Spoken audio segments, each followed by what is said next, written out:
What is a reframed 360 video?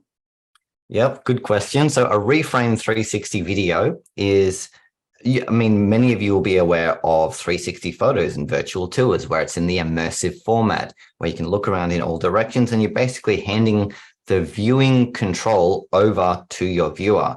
When you reframe it, you're basically pointing the camera in one direction, you're choosing the angle, and you're moving around as you go.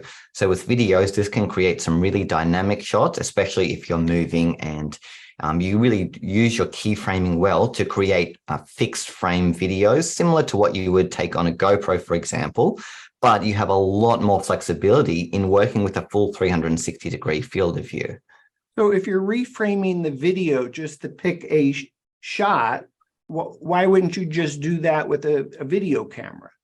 Yeah, well, good question. The reason is video cameras, phones, GoPros, they only capture a very small window of your environment. Sometimes you're out at an unpredictable location. So, for example, I've just come back from a holiday to Queenstown in New Zealand, and I visited some truly amazing locations, and I'll share some of them a bit later. And sometimes you don't always know where the angle is. Do you want the shot to be of you walking through an amazing landscape? Is it the mountain in front of you? Is it your footsteps below you? When you have a fixed frame camera, like say a phone, you have to choose that angle as you're going. And while you're filming, you need to execute it with perfect camera work and camera movement to not get a single bump. Whereas with a 360 camera, firstly, you're capturing absolutely everything around you. So you have the option to choose below, selfie view, the mountain in front of you, but also it has perfect stabilization. So when you're reframing in one direction, even if the camera is shaking heavily, it's going to be perfectly stabilized as if the shot were taken on a gimbal, which is pretty amazing for something so small.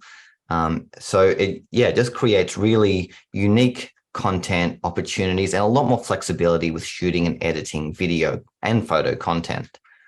So you're reserving the decision of what that video is going to look like until post-production, rather than having to make the decisions while you're actually wherever you are. Yeah. Yeah. I mean, you make basic creative decisions while you're filming. For example, where do you hold your camera while you're filming? This is something I'll dig into a bit in my presentation.